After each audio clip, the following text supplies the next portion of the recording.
Hello and welcome back to AP World History and Modern.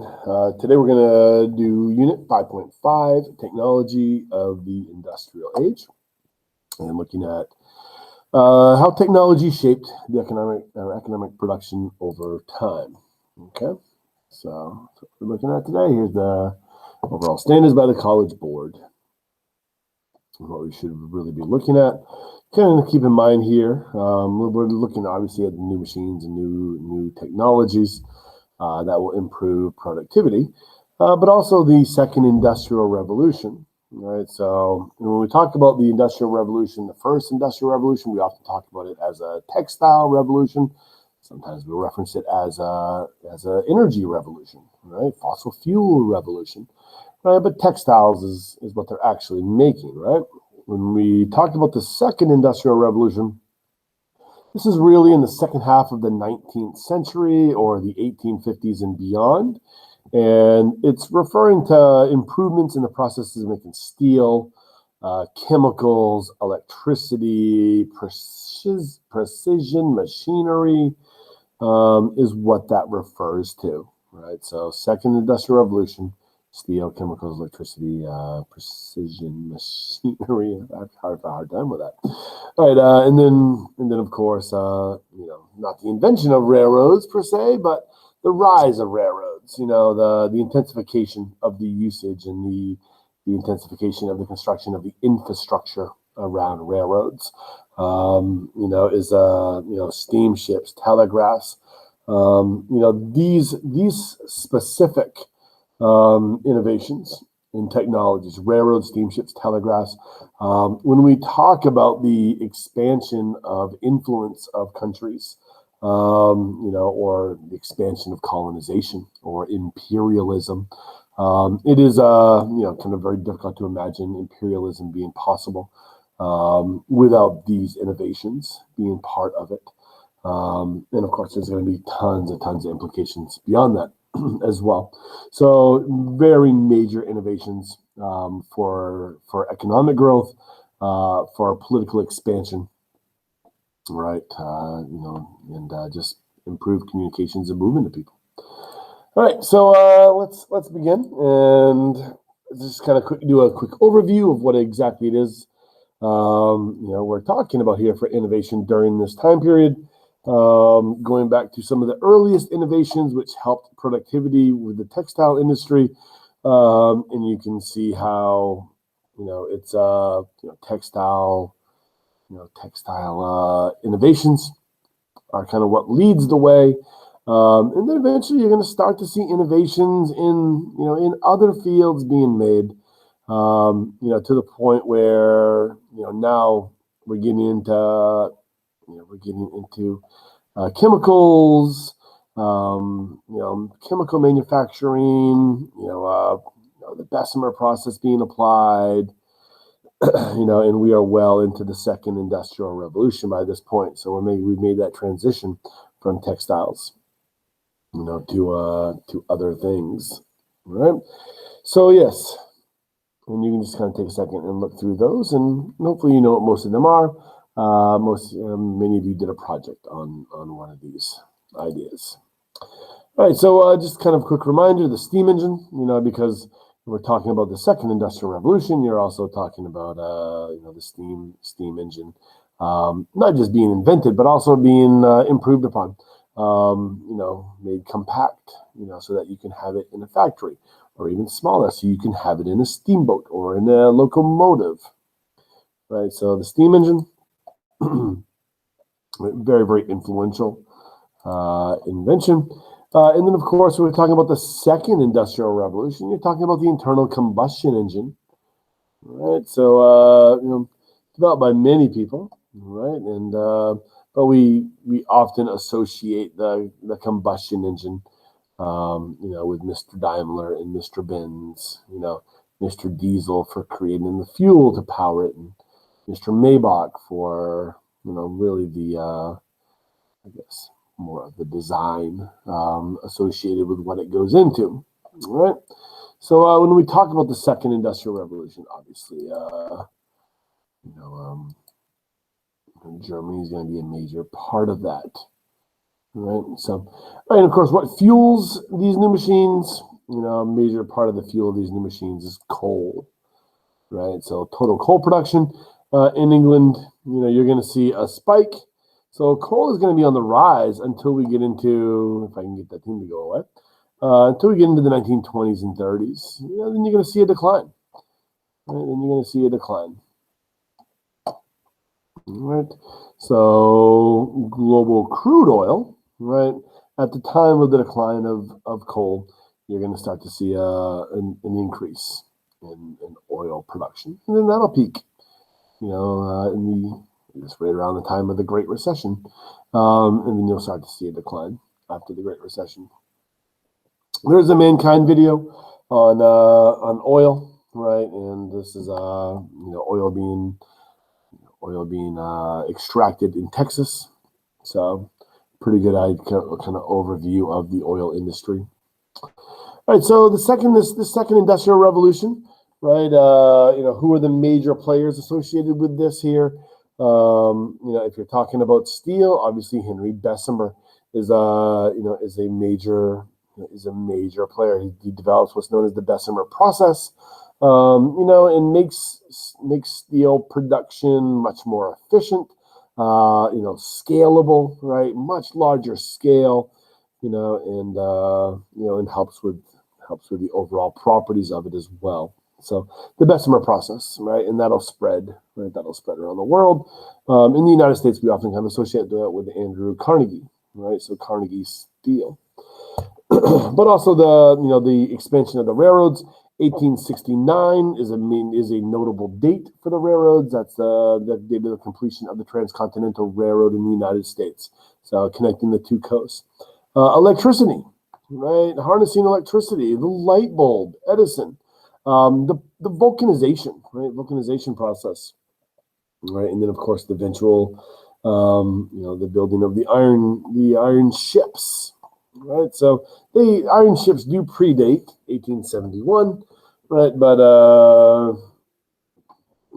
this is a different type, right? A different type of design. Right, the automobile. Right, Carl Benz patents the first automobile in 1886. Henry Ford, of course, known for his innovation of the assembly line. Carl Benz may have invented the automobile. Henry Ford makes it affordable, so scalable. Once again, intensification of production. Marconi, the radio, obviously, the telegraph. The invention of the telegraph enables communication. And so these are our big players in the field of medicine. Right, in the field of medicine, Edward Jenner is a notable individual here. He is who we credit with developing the smallpox vaccine. Now, technically, he may not have invented the smallpox vaccine. I have read that the smallpox vaccine was developed and administered in the Ottoman Empire in the 1500s, and so Jenner may not have been the first to do this. And maybe these observations about milkmaids, maybe they're questionable. Maybe it is true, but maybe he also read about it. But regardless, we often connect the smallpox vaccine to Jenner. Right, so major thing when you start talking about widespread vaccinations beginning. I do have another kind of interesting slide on this, but I will skip that for now. All right, Pasteur, right, the father of microbiology, right? So this idea of pasteurization or killing the microbes in our food, is also another major technological innovation at this time. All right, and then there's malaria, right, and how malaria is conquered during this time. There is a video. I want to watch this or not, but some of these, I don't know if you can find them on your own. So let's 2 minutes. Let's just watch it. The word malaria comes from the Latin for bad air. because physicians used to think the disease was caused by toxic vapors rising from marshes. But malaria isn't caused by vapors, or a bacteria, or a virus. It's caused by a tiny parasite, one that stows away in salivary glands of a female mosquito. And when that mosquito bites a person, the parasite invades the body, causing headaches and fevers that can be fatal if left untreated. When another mosquito drinks an infected person's blood, some of the parasites can hitch a ride to their next host. Europeans had no defense against malaria until the 1600s, when a Jesuit priest in Peru encountered cinchona, a medicinal plant used by the native people. Its bark, ground up, could ward off malaria, and some claimed it could do much more. But this quinine, as it was called, was extremely bitter, so British troops in India mixed it with carbonated water, sugar, lime, and alcohol, creating the gin and tonic. In the 20th century, scientists began to develop anti-malarial drugs, some based on the chemical structure of quinine, and the drugs worked for a while. Then the parasites began to evolve resistance, first in Southeast Asia, then in South America, and then Africa. Back in 1962, as the Vietnam War escalated, North Vietnamese fighters started dying of drug-resistant malaria, and Mao demanded that Chinese scientists solve the problem. They studied ancient texts and thousands of traditional Chinese herbs, and found that an extract of sweet wormwood, a plant that had been used in Chinese medicinal teas for 2,000 years, could kill malaria parasites. Now scientists used the plant to develop artemisinin, a new drug that worked faster than anything doctors had tried before. But because of distrust between China and the West, decades passed before it was widely used. Today, it is a major defense against malaria throughout the world. In 2008, though, scientists reported cases of resistance to artemisinin in Cambodia, and then Thailand and Myanmar. Experts say it will be at least 5 years before the next drug comes along. All right, so malaria, right? Let me.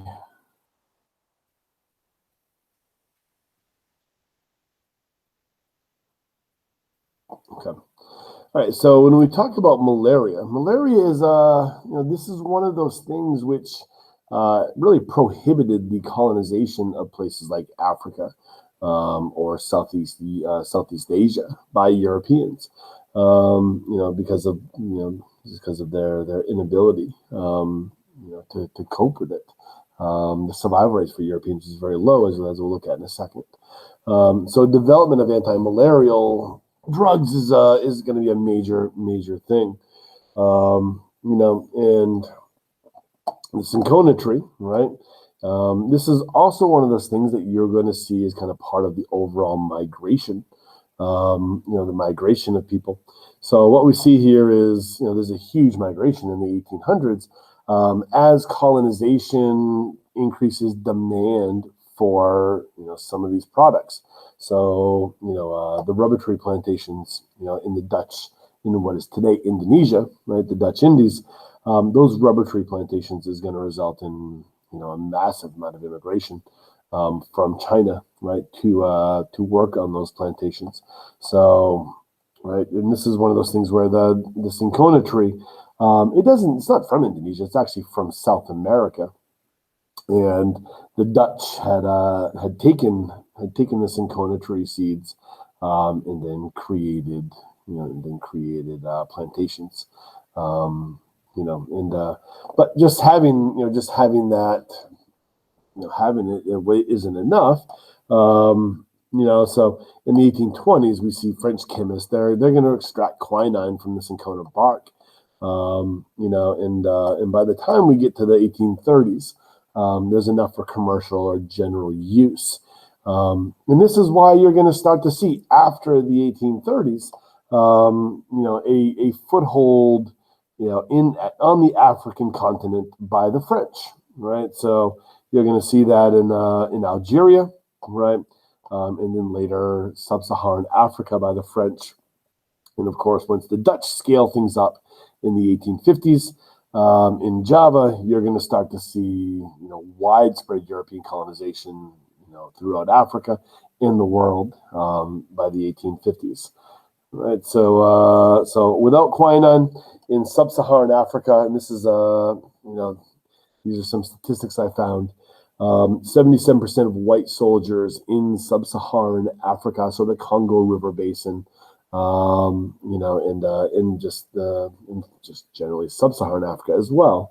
77% of white soldiers died when they contracted malaria. Those who survived were often, permanently disabled, right, from having contracted it. Less than 10% of people of mixed racial descent, Caribbean soldiers, when they were brought into either the Congo or sub-Saharan Africa, less than 10% died from malaria.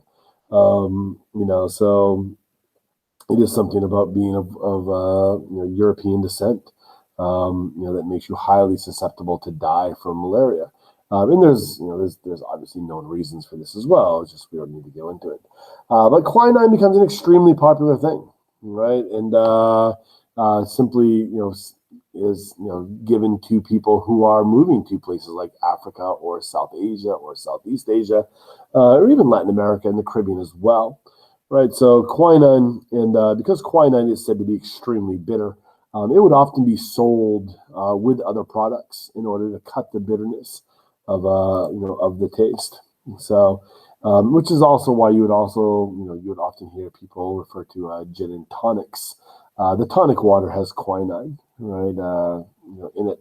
And it still does today, right? If you actually go to the store and look at tonic water, you will, I guess not all versions of tonic water do, but you will see some versions have quinine in the tonic water, right? And so mixing that with gin and a little lime, will cut the bitterness away, apparently. All right, another major part of the kind of industrial revolution and moving raw materials around the world and efficiently is the building of the Suez Canal. Right, so finally completed in '69, and we do have a video of this, but this is something that you can easily find online. Just to kind of show you what the video looks like. It just basically it's a camera, on a cargo ship, making its way through the Suez Canal. You can kind of nice. You can notice when you watch this though. There's no box at all. It's literally just like a giant trench through the through the Sinai Peninsula. So, but so the building of this for the British is a huge thing.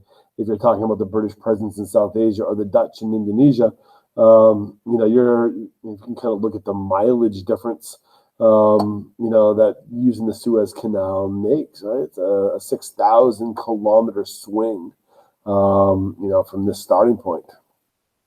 So definitely a major benefit, to larger industrialization in the movement of goods. Okay. All right. Another major innovation here, of course, we've already kind of talked about this, is vulcanization of rubber. And this is actually a pretty neat video, just because it talks about the process of vulcanization of rubber, and how it was developed. And it also looks at the effects. We're not going to watch all this. I just want to show it to you because we do watch this in class, and I want you to be able to Google it. So this is Charles Goodyear. Determined, obsessed, and broke. From a tenement kitchen, they'll kickstart a transport revolution. All right, so this is pretty good. It kind of shows like how rubber was vulcanized.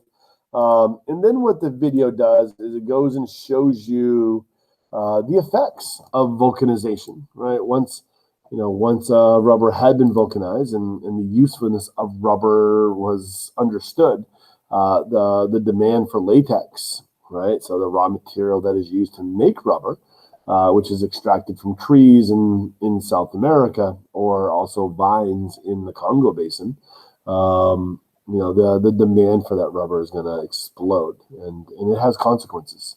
So the video covers that. So it's worthwhile watch. All right. So yes, and of course the railroad is going to be connected to all kinds of things, right? This is one of these things that makes imperialism, which is something we're going to look at in the next unit, possible. All right.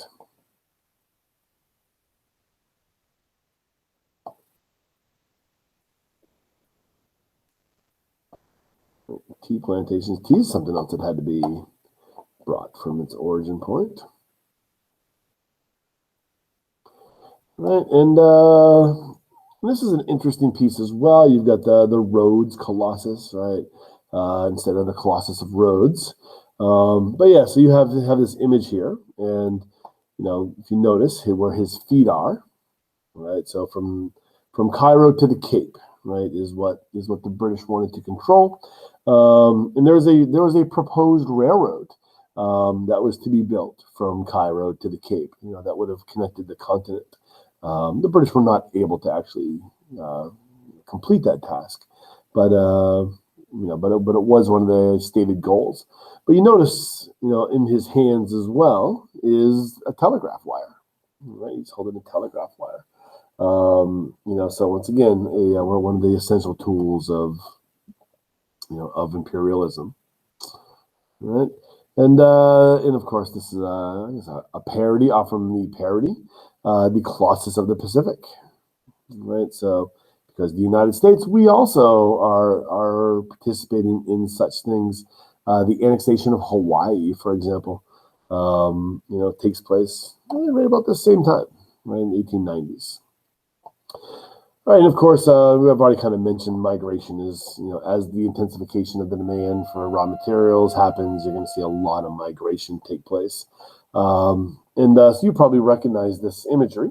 We've used this person's infographics a number of times, but this is just looking at migration now, right? So migration, in this case here, migration to the United States and where it was coming from, right? So you get some British migration, right, heading to Australia, in South Africa, and you've got major immigration from England, Ireland, during this period into the United States. But also, just kind of notice some things as well, right, from South Asia, from China, right. There's a lot of movement going on during this time. All right, and of course, part of this is different coerced labor systems. A new word, right, for a coerced labor system that we see rise up during this time is the Kangani system, or the Kangani labor migration system. So migrants are placed under a debt obligation, right? And you'll sometimes see a derogatory word used to describe Chinese during this time. The word coolies, and coolie is like I said, it's a derogatory phrase used to describe Chinese, and we'll talk about that in the next unit as well. Right here is just a data set looking at world population growth by region, and really receiving nations versus sending nations. Right, so who are the receiving nations? Right, and who are the sending nations? So, I mean, obviously, you guys all know that the United States during the mid to late 1800s is a major receiving nation for migration. But North Asia, you may not be aware of. In Southeast Asia, you might not be aware of. This Southeast Asian migration, a lot of it has to do with the Kangani system. Right, migrants are moving, for a variety of push-pull factors, to work on plantations. All right. All right, so, and this is kind of looking more specifically why, right? So from South Asia, modern day India, Bangladesh, Pakistan, for example, 8 million people will move to Malaysia, right? So to work on palm oil plantations. Another 8 million to Ceylon, what is modern day Sri Lanka, to work on the tea plantations and the British quinine plantations. Right, 15 million moved to Burma to work in the rice fields, rice paddies of Burma.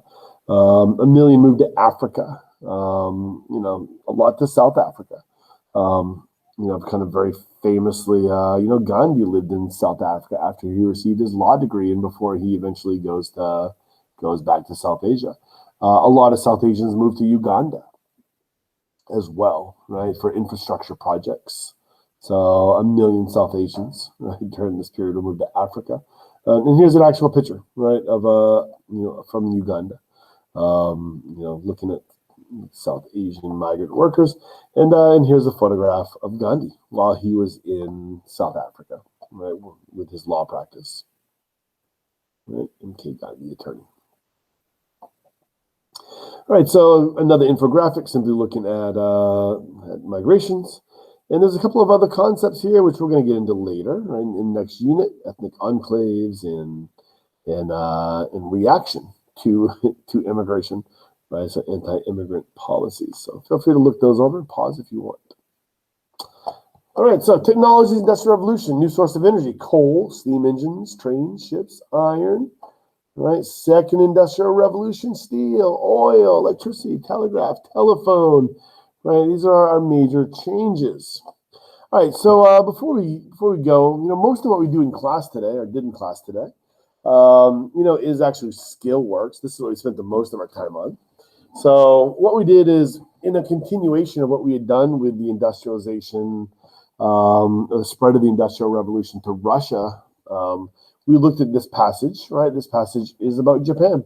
So what I had students do is very similar to what we had just done with the Russia document, assuming we have a claim of that the government of, the government of Japan played a role in the industrialization. Find 3 to 5 words, from this passage. You can even just pick a paragraph because there's examples in each of these paragraphs. Pick 3 to 5 words from one of these paragraphs that you would use to support the claim that the government of Japan played a role in industrialization. So go ahead and pause and write down your 3 to 5 words. All right, welcome back. So I assume you found 3 to 5 words. If you want to challenge yourself, there's a few examples. So maybe try to find another 3 to 5 words that might be used, or even a third set of 3 to 5 words that could be used.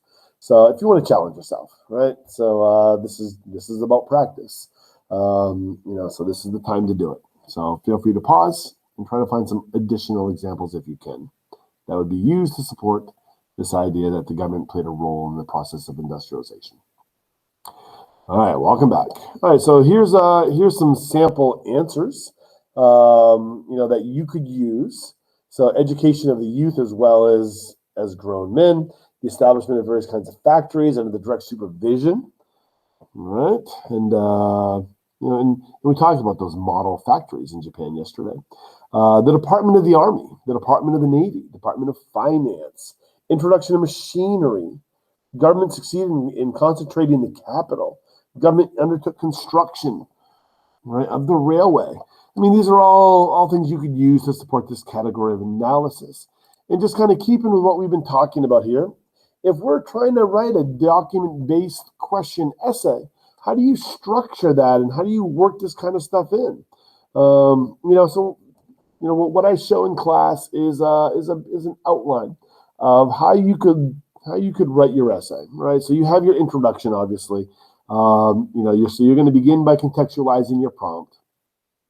Somewhere in the neighborhood of 3, maybe a few more sentences if you know more. And then you're going to write your claims. Right, I always recommend at least 3 claims, right, if you can.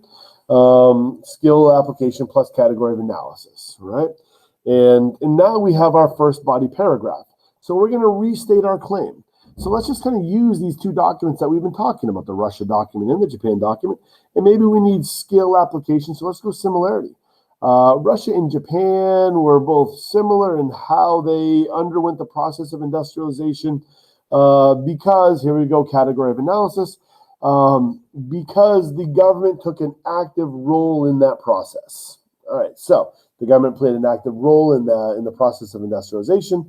Japan and Russia are both similar in how they experienced that transition. All right, good. So now we have our claim.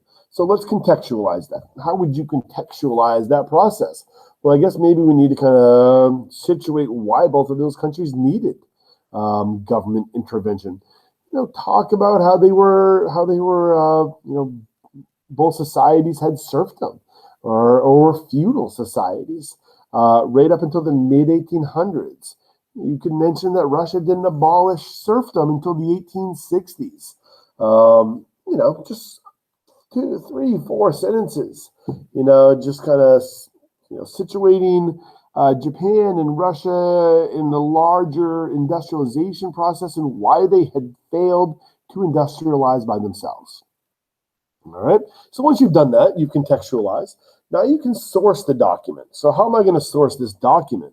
So remember HIP. So historical contextualize, or historical, historical contextualization. But this is document specific, right? So this is not like big contextualize in the prompt. You can contextualize the document itself, or intended purpose, intended audience. P is purpose. And the second P is the limitations or point of view of the document, right? So how am I going to source this? We have a former prime minister of Japan. Remember, they only had a constitution since 1889. A former prime minister writing an article for a United States magazine in 1900. Well, what do you think the purpose of that is? Who's the intended audience? And you can't just say Americans, right? You need one thing I kind of often suggest to you, if you have a hard time with this, then maybe combine some of these things, right? Who is the intended audience? Yes, certainly educated Americans for the purpose of, why do you think they're doing this? Okay. So it's okay to kind of jump, and do multiple of the HIP, or at least 2. I think is kind of a good, safe thing to do, just as a way to help you kind of explain this thing. All right, so now that I've done that, I've sourced this. Now I need my evidence from the document. So what evidence am I going to use again? Let's take a hard one. Let's take something like the Department of the Army, right? So obviously I can't just drop the word Department of the Army. I have to say something like, when Japan underwent the process of industrialization, the government oversaw the development of the Department of the Army. Okay, so and then maybe I'll put a little Doc 1 or whatever next, just behind that, just to denote this is where I'm using my evidence. So I've dropped the evidence now, right? Have I earned the evidence point? No, I have not earned the evidence point. You could have randomly chosen any 3 to 5 words, right, and made a sentence out of it. You need to demonstrate that you understand what you're talking about, and you need to explain why those words, the Department of the Army, why those words support your claim. So how would you explain something like that? Before the Meiji era, the military in Japan was controlled by the daimyo, and it was very decentralized. This transition takes, to a centralized, army is a good example of how the government took control of the industrial process. Yeah, there you go. So now I've explained it back. And I put in red here, your explanation of how the evidence supports the claim is how you earn credit for using the documents. You are encouraged to expand on this and use your own words as much as you want. If you notice, I gave you 2 sentences. You will not earn credit for just using a document, even if you pull the relevant words from the passage. So just because you successfully pulled these relevant words from the passage, and put it into a coherent sentence, doesn't mean you're going to earn credit for using the documents. You have to explicitly, that means no doubt about that you understand why those words support the claim that you're working with, right? You have to lay it out there. All right, so once I've done that, I can then move on because I want to show a similarity to Russia. I can then transition to my Russia document. And this is something that we had talked about on yesterday's video, is, if you can source it, that's great. If you can't, that's okay. Move on and drop your 2 to 5 words, whatever those words are, and then make that explanation. And at that point, you now have a coherent academic paragraph, right, that is supporting your assertion with specific evidence from the documents. Okay, Once you've done that, there's 2 documents that have now been used. Repeat it for another 1 to 2. You don't have to use 2 documents per paragraph. I mean, you can definitely use 1. I caution against 3 because they become pretty big paragraphs, once you start getting into the 3 number, right? But what you do whatever you want, right? There's no like rule, and this is just like sample stuff. So yeah, use a couple more documents, and then bang, use a couple more documents. So by the end here, let's say I use 6 documents, to write my essay. All right, and then there's a conclusion, and I just put a little note here. If you have time, there's no point on the rubric for it, but if you have time, try to rewrite, right? If you're just going to recopy what you put in your introduction, it's a serious waste of time. If you did it correct in the introduction, you're going to get credit for it. I highly recommend, if you're going to take the time to do it, if you have the time, to try to make it better, try to improve, try to make sure that skill application is solid. And of course, if you have time to do this, you are writing this, with the hindsight of everything that you wrote. So hopefully you should be able to write a better thesis at the end. I was always definitely able to have a much more coherent thesis in that last paragraph. All right, I throw in here the rubric that I often use in class. It's a modified rubric, right?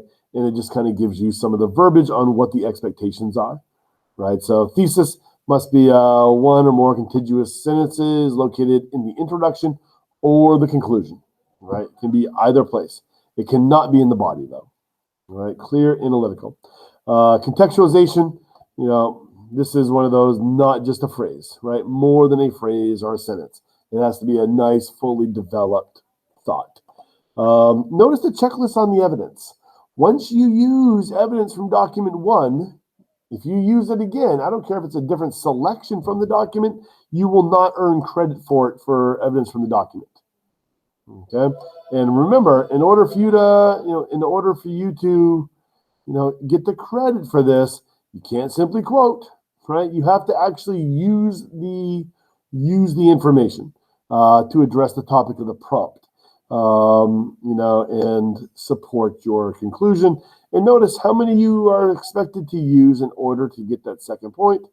6, right? 3 body paragraphs, is a good minimum in order to attain that. All right, and then there is also a point for evidence beyond the document. So there's no real way to prepare for this other than doing your homework and taking class notes. Okay. And then we have our analysis and reasoning. This is our document sourcing.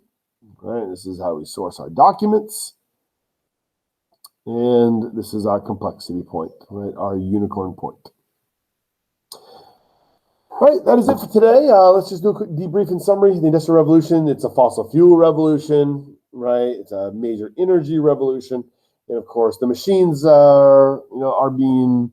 machines that are developed are harnessing that energy, all right? So the steam engine, coal, combustion engine, oil, right? So that's, they go together.